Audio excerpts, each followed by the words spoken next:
So I've been getting a lot of questions from you if it's possible to shoot an epic cinematic sequence using nothing but your smartphone. And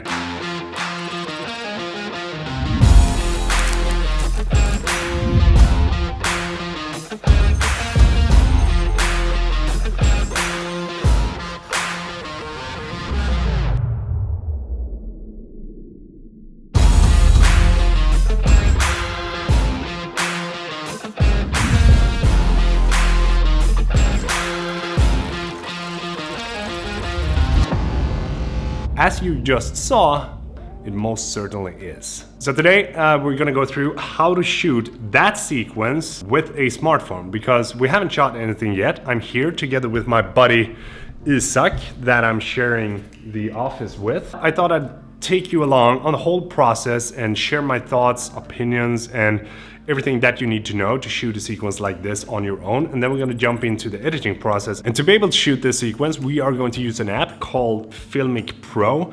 And this app basically allows you to control everything such as the frame rate, the shutter speed, and the white balance. Just basically the same as a mirrorless camera as the Sony a7 III. So the settings that we're going to shoot this sequence is going to be 120 frames per second and 1080p. We're going to set the white balance to 3600, and then we are going to have the shutter to double the frame rate, and in this case it's going to be 1/240th. Yeah, 1/240.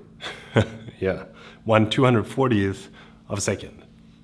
Yes. The first shot is going to be Isak picking up the gloves, and we're going to try to capture this with the manual focus to make sure that we get some nice bokeh in the background.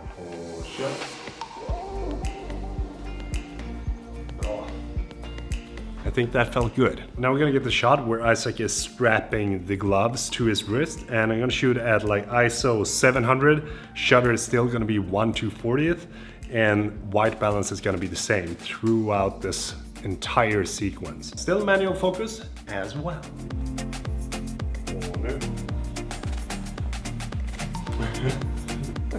That's done. That's done.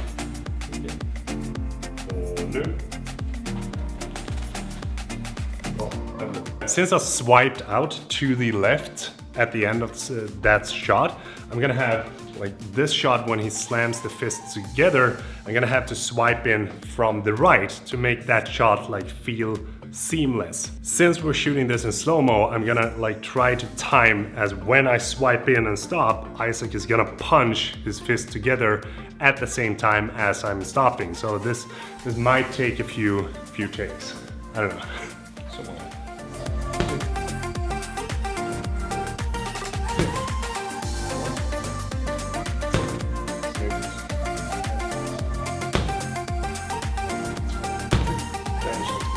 When we are going to get the shots of Isak punching the bag, I'm gonna try to nudge the camera a little bit to make it feel a little bit more impactful as he punches. So I'm gonna try to time the punches a little bit with my hands to make it more immersive and more dynamic when you actually watch the footage.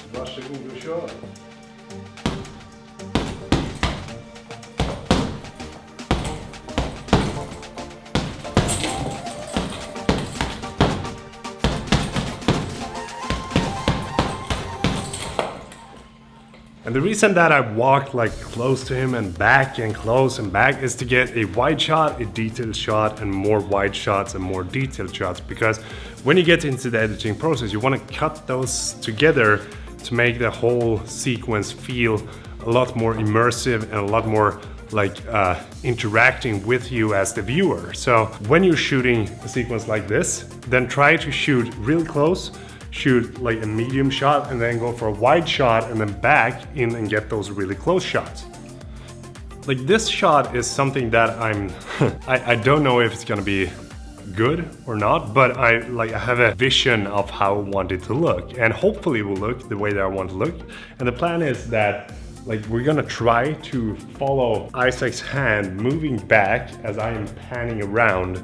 So then when we speed that up, it's gonna feel like he is moving a normal speed. I think it's gonna look good. It's gonna feel like some kind of Matrix effect.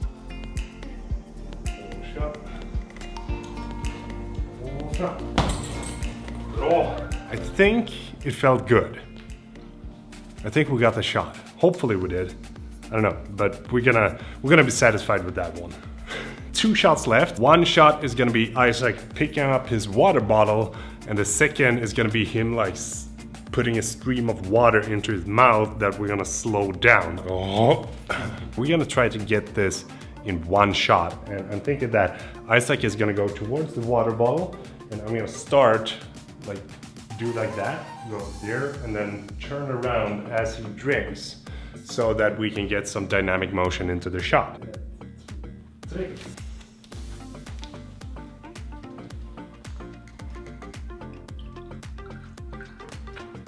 There we go, we got the shot, and now we're just gonna jump into the editing process, piece everything together, and create some magic, right? So let's jump into the office. Okay, I'm all done with the final cut of the sequence, and I gotta say, you know, I think it looks really, really good. But I thought I'd do a quick breakdown to show you what kind of adjustments that I did after doing the rough cuts and then the speed ramps, and then adding the music onto the video. Because like when you add the music onto a video, that is where a lot of things happen, because you want to like time different things with the beats in the music, and then you want to have the same kind of feeling, so you don't really know what kind of music that you want to have to the footage.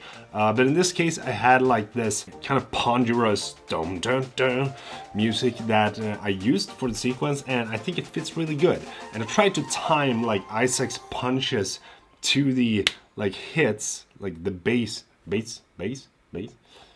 drum hits of the music, and I think it turned out really good. And I'm just gonna turn on all the speed ramps that we got here, so that I can show you the breakdown of what I did. So in the beginning here, I made Isaac go slow, and then he sped up when he grabs the gloves, and then goes slow again, as we did.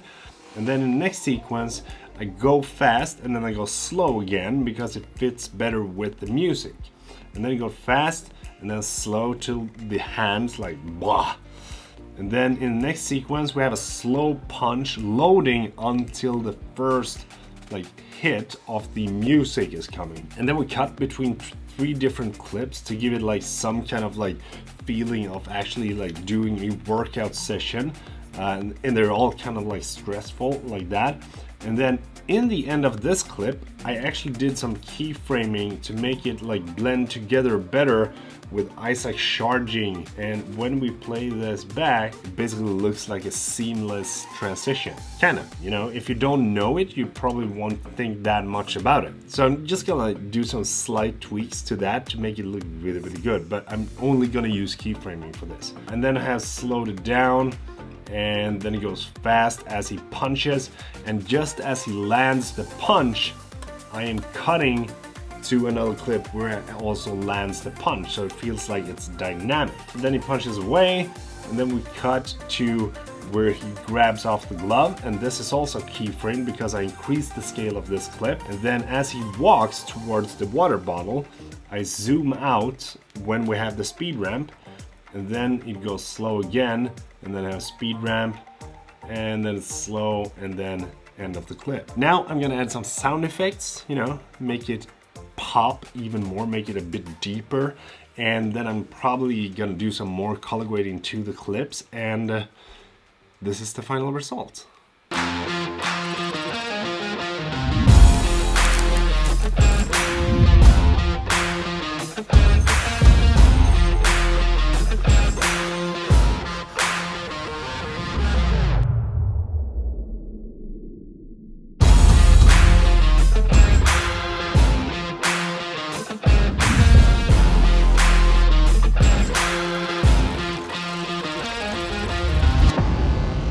I really hope that you liked this video, and if you did, make sure you give it a thumbs up because it does help a lot.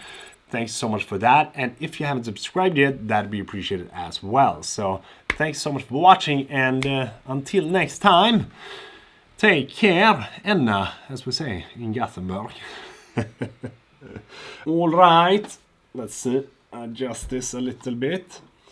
Then we're gonna close this, we're gonna close this, we're gonna close this, and we're gonna change this to internal close, so and then we'll put it to 0.